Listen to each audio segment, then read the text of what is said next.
नमस्कार प्रिय विद्यार्थियों, जीके भाई बीएस चंदेलिया यूट्यूब चैनल पे आपका हार्दिक स्वागत है। और आज के इस वीडियो में हम बात करने वाले हैं भारतीय संविधान की अनुसूचियां, जिनमें विद्यार्थियों हमने पिछले वीडियो में अनुसूची 1 और 2 के बारे में पढ़ लिया है। आज का अपना टॉपिक रहेगा भारतीय संविधान के अनुसूचियां, इनकी बात करेंगे विद्यार्थियों। और भारतीय संविधान में अगर अपन बात करना चाहे तो मूल संविधान में अनुसूचियां, मूल संविधान में, और एक बात करेंगे वर्तमान में। विद्यार्थियों, मूल संविधान में अनुसूचियों की बात करें, इनकी संख्या थी 8, और वर्तमान में अगर अनुसूचियों की बात करें तो इनकी संख्या कितनी है? 12। अब बात करेंगे सूची नंबर फर्स्ट।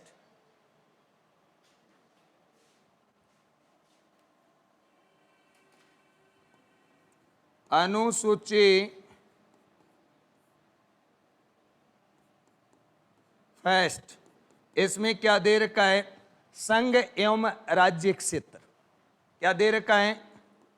संघ एवं राज्य क्षेत्र, यानी इसमें भारतीय राज्य एवं केंद्र शासित प्रदेशों के नाम का क्या मिलता है? उल्लेख मिलता है। विद्यार्थियों, अनुसूची नंबर 2, अनुसूची 2, और इसमें रहेगा, इसमें अगर अपन बात करें अनुसूची नंबर 2 की, तो इसमें है संवैधानिक पदाधिकारियों का वेतन। संवैधानिक पदाधिकारियों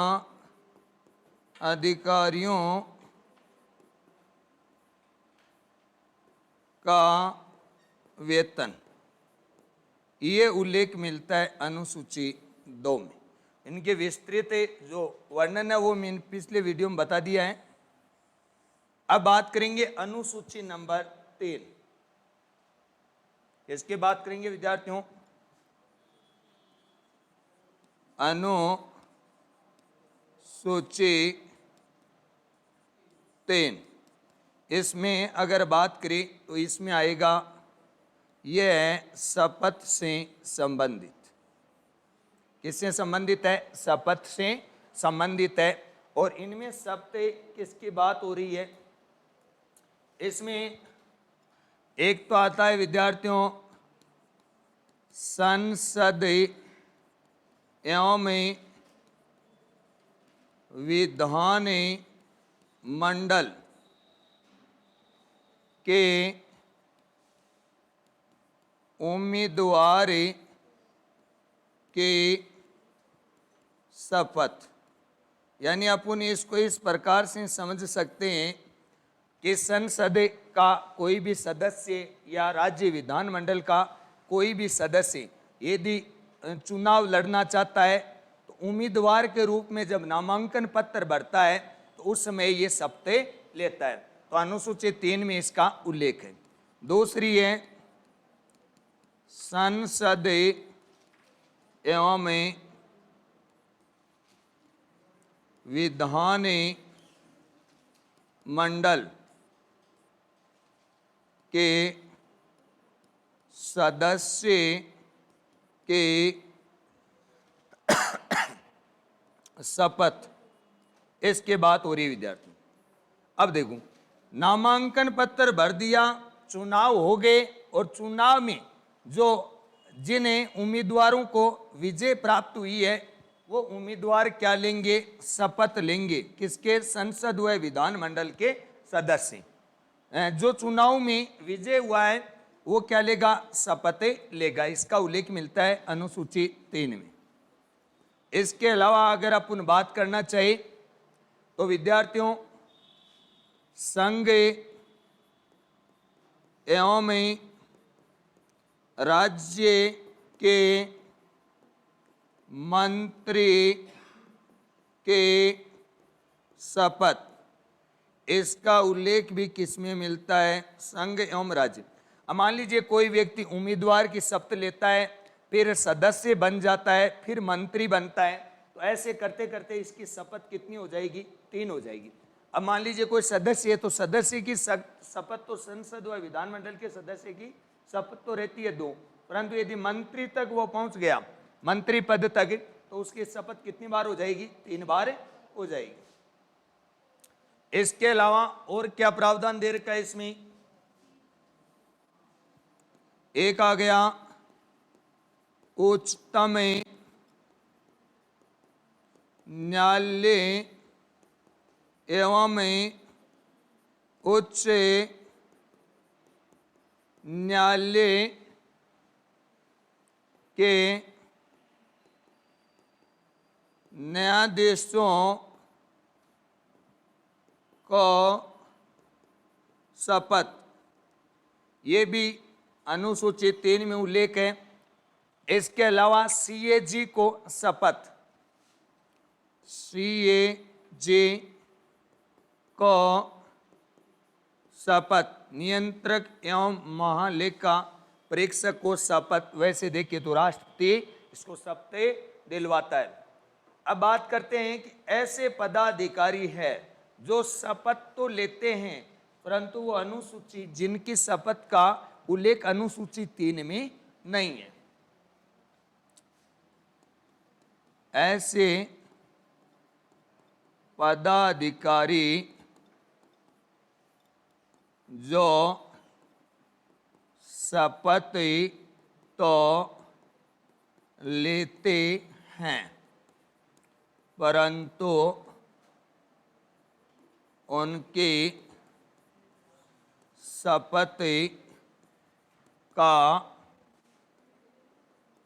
उल्लेख अनुसूची 3 में नहीं है। ऐसे व्यक्तियों की बात करें तो विद्यार्थियों, एक क्या रहेगा?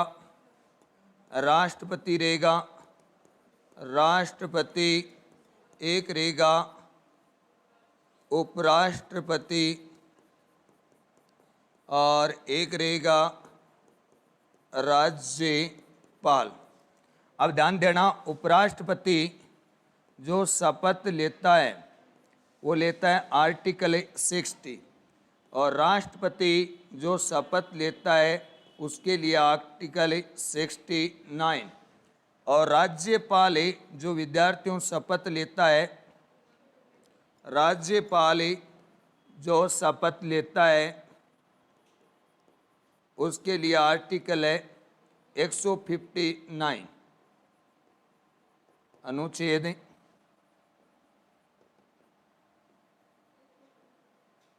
अनुच्छेद 7। ऐसे पदाधिकारी है जिनको जो शपथ दिलाई जाती है उनका उल्लेख किसमें नहीं है? आर्टिकल 3 में, अनुसूची 3 में नहीं। अब इससे आगे कुछ ऐसे पदाधिकारी है, कुछ ऐसे पदाधिकारी है जिनकी शपथ ही नहीं होती है।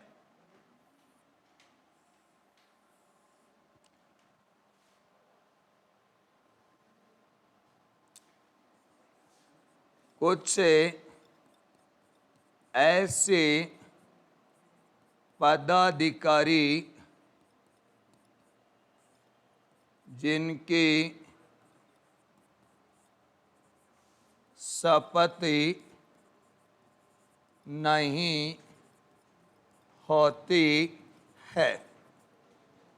जैसे एग्जाम्पल के रूप में विद्यार्थियों अगर अपन देखना चाहिए तो केंद्र में तो महान्यायवादी, राज्य में महाधिवक्ता, इसके अलावा लोकसभा व विधानसभा की अगर अपन बात करना चाहिए तो उनमें उनका अध्यक्ष और उपाध्यक्ष, राज्यसभा व विधान परिषद की बात करें तो उनमें सभापति व उपसभापति, इसके अलावा प्रोटेम स्पीकर, इनकी क्या नहीं दिलाई जाती है? शपथ। प्रोटेम स्पीकर को सदस्य के रूप में शपथ दिलाई जाती। ध्यान देना, एक तो रहेगा महान्यायवादी अटॉर्नी जनरल, ये तो कहाँ है? केंद्र में, केंद्र में इसको शपथ नहीं दिलाई जाती है। एक है महाधिवक्ता, महाधिवक्ता, महाधिवक्ता ये होता है विद्यार्थियों कहाँ? राज्य में, इनको शपथ नहीं दिलाई जाती। इसके अलावा एक होती है लोकसभा और एक होती है विधानसभा। इन दोनों के जो अध्यक्ष एवं उपाध्यक्ष, इनको शपथ नहीं दिलाई जाती है।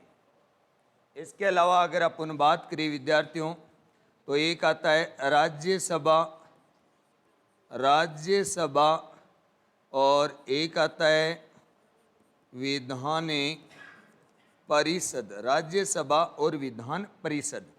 इनके जो सदस्य, इनके जो सभापति है, सभापति एवं उप सभापति, इनको शपथ नहीं दिलाई जाती। इसके अलावा अगर अपन बात करें तो और किनको शपथ? एक आता है विद्यार्थियों प्रोटेम स्पीकर, प्रोटेम स्पीकर को शपथ नहीं दिलाई जाती है, केवल सदस्य के रूप में शपथ लेता है। सदस्य के रूप में क्या लेता है? शपथ लेता है, सदस्य की शपथ लेता है। नहीं कि प्रोटेम स्पीकर, प्रोटेम स्पीकर होता है अस्थायी अध्यक्ष। प्रोटेम को क्या कहते हैं? अस्थायी अध्यक्ष। प्रोटेम को कहते हैं विद्यार्थियों अस्थायी अध्यक्ष के नाम से ये जाना जाता है। तो ये हुई अपनी अनुसूची 3 से संबंधित महत्वपूर्ण जानकारियां। अब बात करेंगे विद्यार्थियों अनुसूची 4, और उसमें राज्यसभा में सीटों का क्या है? आवंटन। और राज्यसभा में सीटों का आवंटन जनसंख्या के आधार पर होता है। जिस राज्य की जनसंख्या ज़्यादा है उस राज्य में उतनी अधिक क्या है? राज्यसभा की सीटें होती है। अगर अपन बात करें इसी राज्यसभा सीटों का जो आधार वर्ष माना जाता है 1971 की जनगणना को माना जाता है। और राज्यसभा सीटों में आरक्षित सीटों का कोई प्रावधान नहीं है।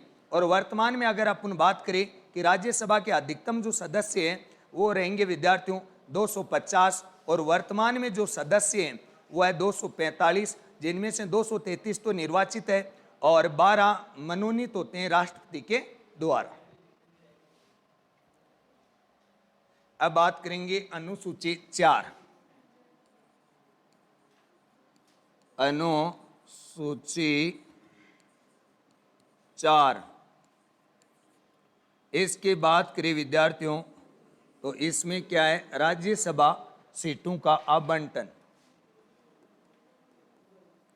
राज्यसभा सीटों का आवंटन, इनके अगर अपन बात करें इनका आवंटन होता है विद्यार्थियों जनसंख्या के आधार पर। जनसंख्या के आधार पर इनका क्या होता है? आवंटन होता है। और 1971 की जनसंख्या को आधार वर्ष माना जाता है। 1971 की जनगणना को आधार मानकर सीटों का आवंटन होता है। सीटों का आवंटन, सीटों का क्या होता है? आवंटन होता है।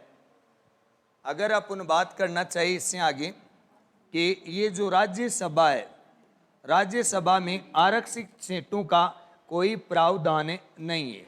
क्या है? राज्यसभा में, राज्यसभा में आरक्षित सीटों का कोई प्रावधान नहीं होता है, कोई प्रावधान नहीं होता है, होता है। आरक्षित सीटों का प्रावधान नहीं होता। आरक्षित सीटों का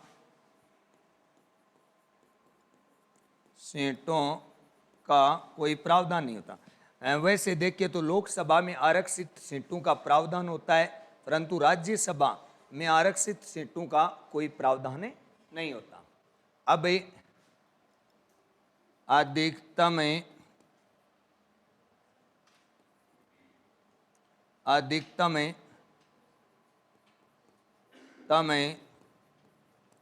सदस्य 250, वर्तमान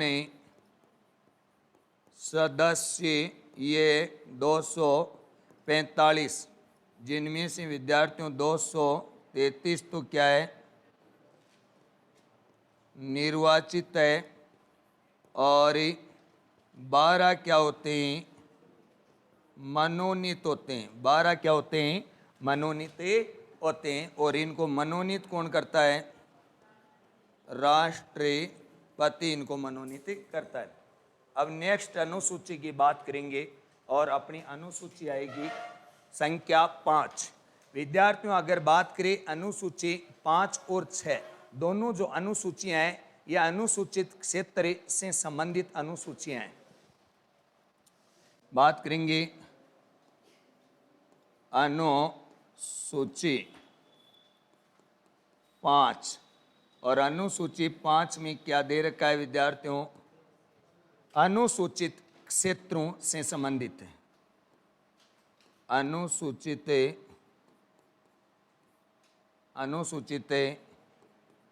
क्षेत्रों से संबंधित। अनुसूचित क्षेत्रों से यह तात्पर्य रहेगा कि ऐसे क्षेत्र जहां पर जनजातियां क्या करती है, निवास। अनुसूचित क्षेत्र से तात्पर्य है कि ऐसे क्षेत्र जहां जनजातियां क्या करती है, निवास करती है, निवास करती है। जहां जनजातियां निवास करती है वो अनुसूचित क्षेत्र होते हैं। और किसी भी क्षेत्र को अनुसूचित क्षेत्र बनाने की जो शक्ति होती है वो राष्ट्रपति के पास ही होती है। किसी क्षेत्र को अनुसूचित क्षेत्र बनाने की शक्ति की अगर अपन बात करें तो शक्ति राष्ट्रपति के पास होती है।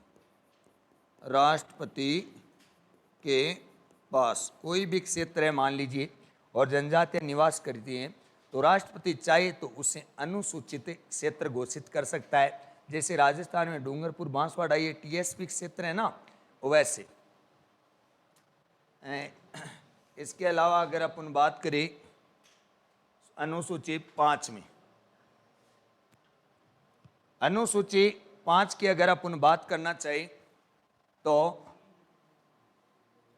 एक तो जल, जमीन और एक है जंगल। इन क्षेत्रों के, किनके, इन क्षेत्र कौन से, अनुसूचित क्षेत्र। कौन से क्षेत्रों की बात हो रही है, अनुसूचित क्षेत्र। अनुसूचित क्षेत्र के जल, जमीन व जंगल की सुरक्षा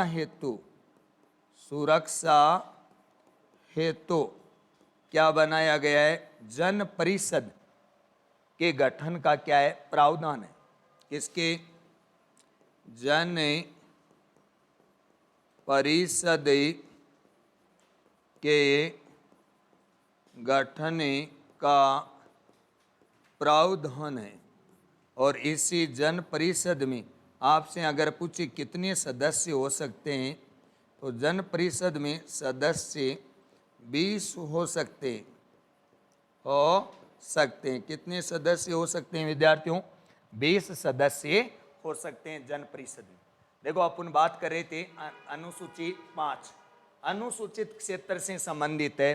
पिछड़ी जातियां जहां निवास करती है, जनजातियां जहां निवास करती है, विकास का अभाव है, शिक्षा का अभाव है, ऐसे क्षेत्रों को राष्ट्रपति चाहे तो उसे अनुसूचित क्षेत्र बना सकता है। तो किसी भी क्षेत्र को अनुसूचित क्षेत्र बनाने में जो अंतिम शक्ति होती है वो होती है राष्ट्रपति के पास। अनुसूचित क्षेत्र की जल, जमीन व जंगल आदि की सुरक्षा हेतु जन परिषद का गठन किया जाने का प्रावधान है और इसमें 20 सदस्य होंगे। देखो ऐसे ही मान लीजिए SC ST के लोग हैं जिनकी जो जमीन होती है वो OBC या जनरल वाला सीधा नहीं खरीद सकता। यदि कृषि की भूमि है तो सीधा SC ST की जमीन को कौन नहीं खरीद सकता? जनरल या OBC वर्ग का व्यक्ति नहीं खरीद सकता। इन पे बैन लगाने के लिए इन क्षेत्रों को अलग से फायदा दिया गया है। मान लीजिए SC के लोग हैं और वो मजबूरी वंश या गरीबी SC ST के लोग अपनी जमीन को बेच देते हैं धीरे धीरे, और OBC या जनरल के लोग खरीद लेते हैं, तो इनकी स्थिति में सुधार न कर क्या आएगी? गिरावट आएगी। तो गवर्नमेंट ने बैन लगा रखा है कि SC ST की जो कृषि योग्य भूमि है वो OBC या जनरल नहीं खरीद सकता। ठीक है, ऐसा ही सिस्टम है। तभी इन जातियों के उत्थान के लिए इस प्रकार के नियम लाए जाते हैं। तभी तो कहा है कि इनकी जल, जमीन व जंगल की सुरक्षा हेतु जन परिषद का गठन का प्रावधान है। और इसी जन परिषद में कितने सदस्य हो सकते हैं? 20 सदस्य हो सकते हैं। ऐसा है। और जिसने एक बार जमीन बेचना स्टार्ट कर दिया ना, बस उसकी तो स्थितियां खराब नहीं है, दिन प्रतिदिन बेचने का काम करेगा। इसमें क्या होता है, मान लीजिए कोई व्यक्ति है 200 बीघा जमीन है, उसके आसपास के पड़ोसी है उनके पास क्या है 100 बीघा जमीन ही है, तो वो क्या करेगा? पहले तो 100 को बेचेगा कि 100 बेचने के बाद में भी पड़ोसी के बराबर हो गए, समझ गए? फिर बराबर होते ही फिर कोई आसपास और पड़ोसी के मान लीजिए 50 बीघा जमीन है, तो करेगा कि उसके भी तो 50 है, अपन 50 बेच भी देंगे तो फिर अपने पास क्या बचेगी? 50 बचेगी, उसके बराबर हो गई। फिर वो व्यक्ति सोचने लग जाएगा कि सिटी में तो लोगों के पास जमीन होती नहीं, वो भी तो अपना गुजर बसर चलाते हैं। ऐसे करते करते लोग क्या करते हैं, गरीबी व्यक्तियों की स्थितियां बन जाती है, वो अपनी जमीन को बेच देते हैं और निर्धनता दिन प्रतिदिन ऐसे ही बढ़ती जाती है। अब बात करेंगे विद्यार्थियों अनुसूची 6 की बात करेंगे। अनुसूची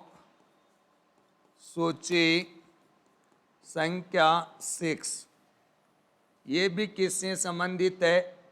अनुसूचित क्षेत्रों से संबंधित है। तो अगर आपसे पूछे कि कौन सी अनुसूचियां अनुसूचित क्षेत्र से संबंधित है, तो 5वीं और 6वीं। 6वीं जो अनुसूची है वो केवल 4 राज्यों तक ही सीमित है, जबकि 5वीं अनुसूची में जो अनुसूचित क्षेत्र है वो पूरे भारत में लागू होता है। अनुसूचित 6 ये आएगी अनुसूचित क्षेत्र। अनुसूचित क्षेत्र से संबंधित है। इनमें 4 राज्यों में, इस सूची में 4 राज्यों का उल्लेख है। इसमें 4 राज्यों का उल्लेख है। इसमें कितने राज्यों का उल्लेख है विद्यार्थियों? 4 राज्यों का।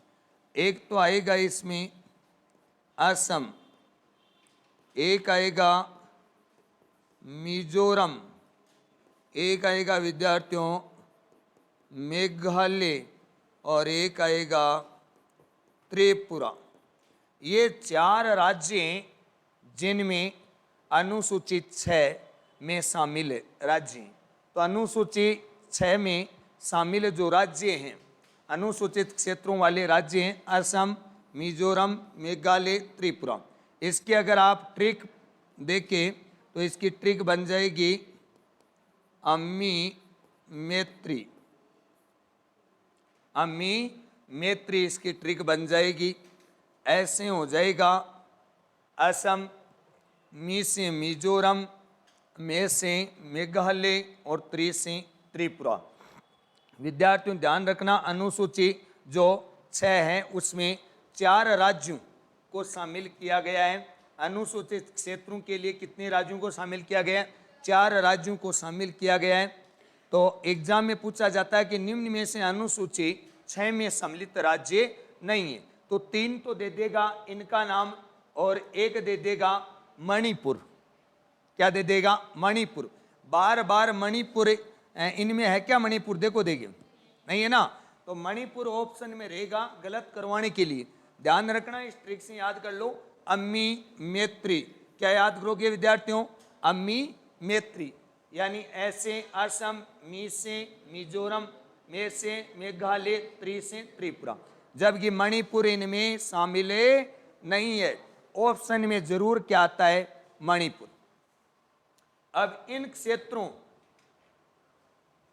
के बारे में बात करें तो इन क्षेत्रों के जमीन व जंगल के सुरक्षा हेतु, हाँ ध्यान देना, इन क्षेत्रों की जमीन व जंगल की सुरक्षा हेतु जनपद का गठन किया जाने का प्रावधान है। अनुसूचित 5 के लोगों के तो जल, जमीन व जंगल 3 बातें थी। इनमें क्या है? केवल जमीन और जंगल को सुरक्षित रखने के लिए या सुरक्षित रखने हेतु जनपद का गठन किया जा सकता है। किसका? जनपद के गठन का प्रावधान है। जनपद के गठन का क्या है? प्रावधान है। और इस जनपद में जो सदस्य अगर आपसे पूछे तो कितने सदस्य हो सकते हैं? हो सकते हैं कितने? 30 सदस्य हो सकते हैं। विद्यार्थियों इस जनपद में कितने सदस्य हो सकते हैं? 30 सदस्य इस जनपद में हो सकते हैं।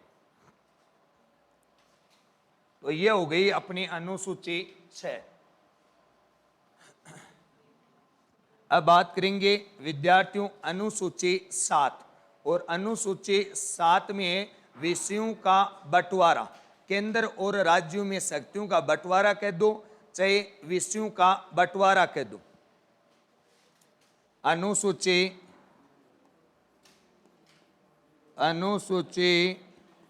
7 की अगर बात करें विद्यार्थियों तो अनुसूची 7 में क्या दे रखा है? विषयों का बंटवारा। विषयों का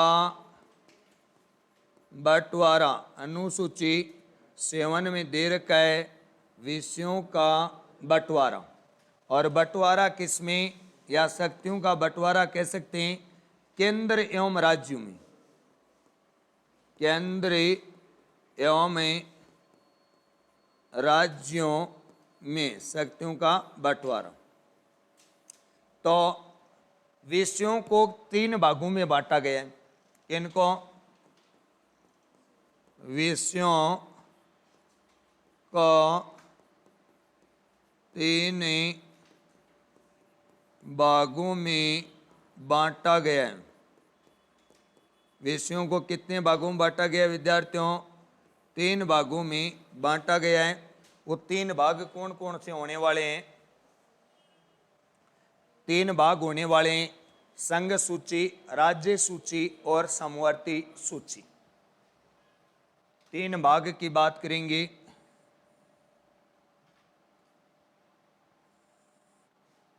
एक रहेगा विद्यार्थियों संघ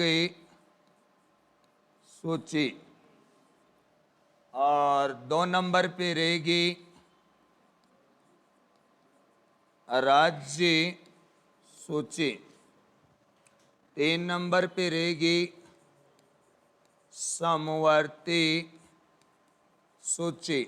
और विद्यार्थियों ध्यान देना, समवर्ती सूची ऑस्ट्रेलिया से ली गई है। समवर्ती सूची कहाँ से ली गई है? ये ऑस्ट्रेलिया से ली गई है। समवर्ती सूची व्यवस्था ऑस्ट्रेलिया से ली गई है। अब बात करते हैं इन सूचियों के बारे में, और इनमें बात विद्यार्थियों सबसे पहले तो बात करेंगे, इनको भी 2 भागों में बांटा गया है। एक है मूल संविधान में विषय। मूल संविधान में विषयों की बात करें तो विद्यार्थियों कितने हैं? 97 है। कितने हैं? 97। 97 विषय मूल संविधान में, जबकि वर्तमान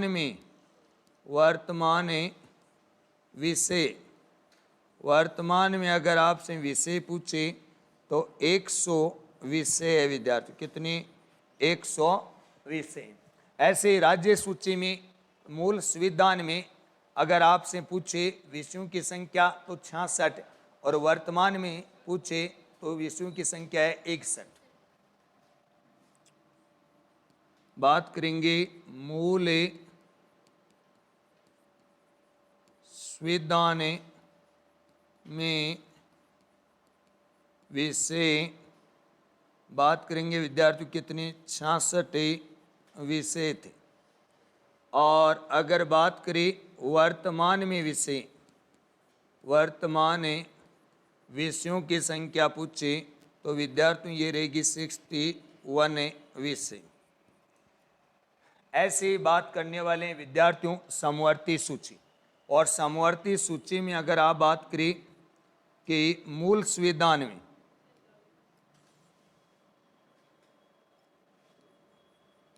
मूल संविधान में विषय अगर आपसे पूछे तो 47 विषय थे। और अगर अपन बात करें वर्तमान में विषय, वर्तमान विषय तो संख्या है विद्यार्थियों 52। कितनी रहेगी? 52 रहेगी।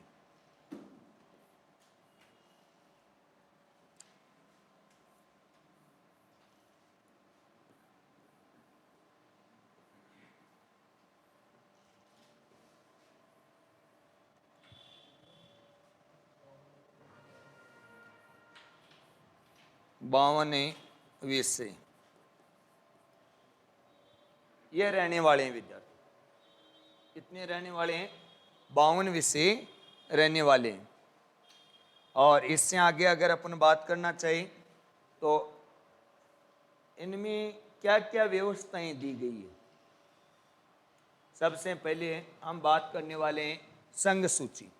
तो विद्यार्थियों अगर अपन बात करें तो संघ सूची पर केवल कानून बनाने का अधिकार केंद्र सरकार को है। तो संघ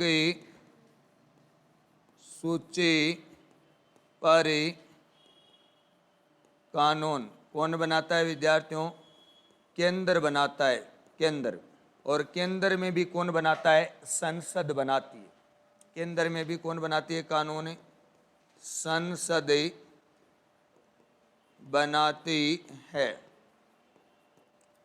संघ सूची के विषयों पर, संघ सूची के विषयों पर, संघ सूची के विषयों पर कानून केंद्र सरकार बनाती है। और केंद्र सरकार में भी कानून बनाने का अधिकार केंद्र सरकार को है। तथा केंद्र सरकार में भी कानून कौन बनाती है? संसद बनाती है। कौन बनाती है? संसदें बनाती है। अब अगर अपन बात करें इसी राज्य सूची की, तो राज्य सूची के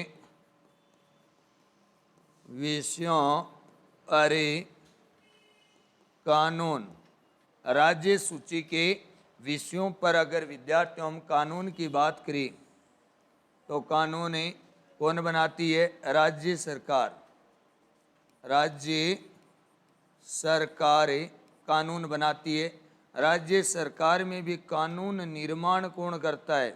कानून निर्माण करता है राज्य विधानमंडल। राज्य विधानमंडल में राज्य विधानसभा और विधान परिषदें दोनों को ही सम्मिलित किया जाता है।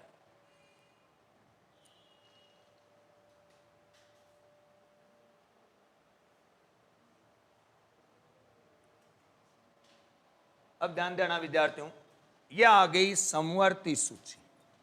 तो समवर्ती सूची की बात करें तो समवर्ती सूची के विषयों पर कानून बनाने का कार्य कौन कौन करते हैं? केंद्र व राज्य दोनों, केंद्र व राज्य दोनों समवर्ती सूची पर कानून बना सकते हैं। मान लीजिए दोनों में विवाद की स्थिति उत्पन्न हो गई। किसकी हो गई? विवाद की स्थिति उत्पन्न हो गई।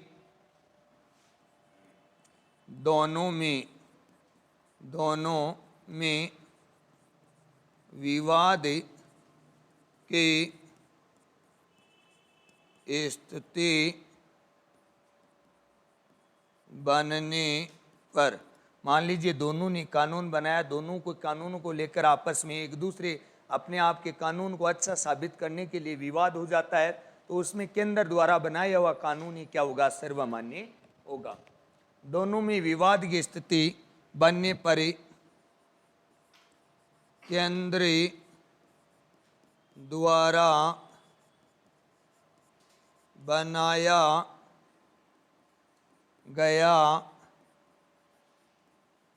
कानून ही मान्य होगा या लागू होगा। केंद्र ने कानून बना दिया, वो कानून ही विद्यार्थियों क्या होने वाला है? लागू होने वाला है।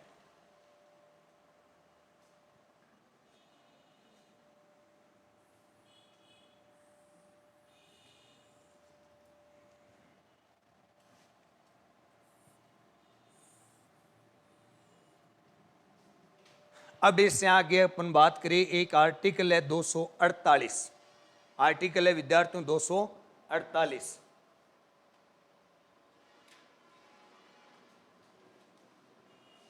और 248 में क्या दे रखी है? अवशिष्ट विषय दे रखे हैं। 248 में अवशिष्ट विषय दे रखे हैं और अवशिष्ट विषयों पर कानून बनाने का जो अधिकार है वो केवल केंद्र को अवशिष्ट विषयों पर कानून बनाने का अधिकार है। और अवशिष्ट विषय ये व्यवस्था कनाडा से ली गई है।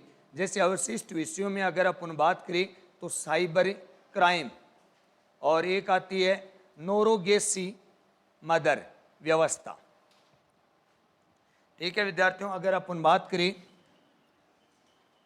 अनुच्छेद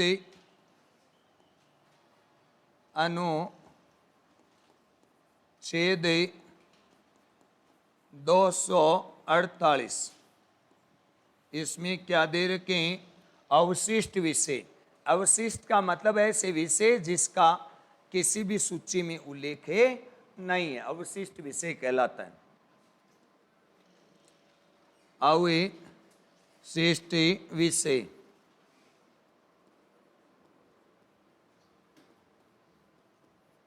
अवशिष्ट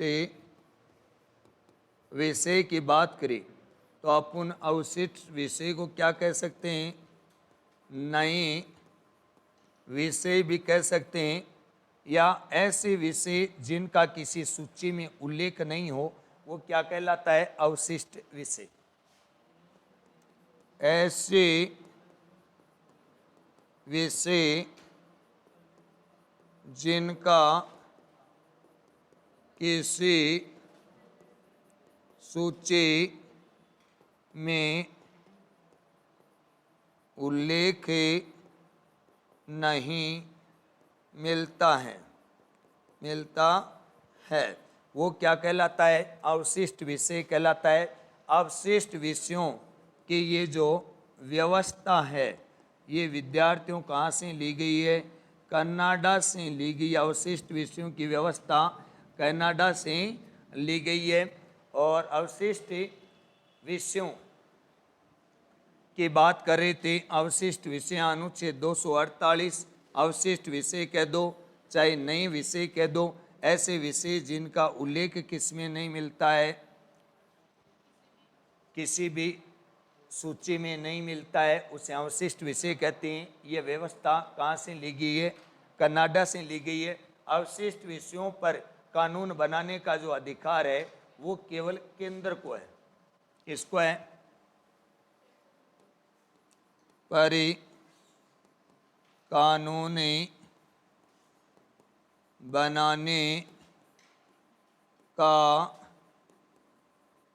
अधिकारी किसको है? केंद्र को है। केंद्र को है।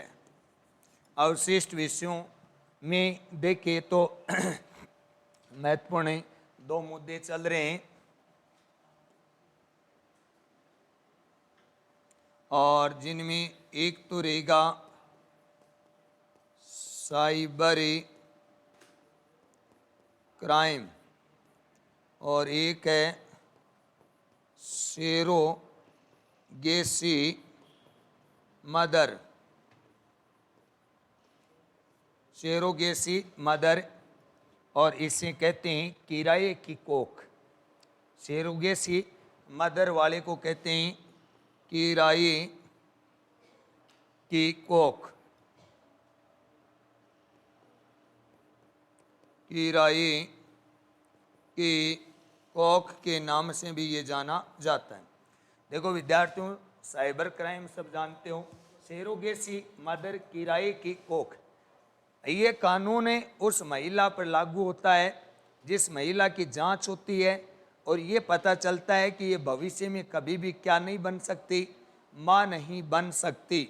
वो किसी अन्य महिला के कोख में बच्चा पाल कर उसे अपने पुत्र के रूप में मान लेती है। जैसे मान लीजिए पुरुष है तो पुरुष में कोई दिक्कत वाली बात नहीं है, परंतु स्त्री को ये साबित हो जाए कि ये जीवन में कभी भी माँ नहीं बन सकती, तो फिर इस प्रकार का सेरोगेसी मदर, इसका सहारा लिया जाता है। और किराए की कोख, इसे कहते हैं सेरोगेसी मदर। और ये हो गई अपनी अनुसूची कौन सी विद्यार्थियों? यह अनुसूची हो गई 7। और आज के इस वीडियो में हम इतना ही पढ़ेंगे।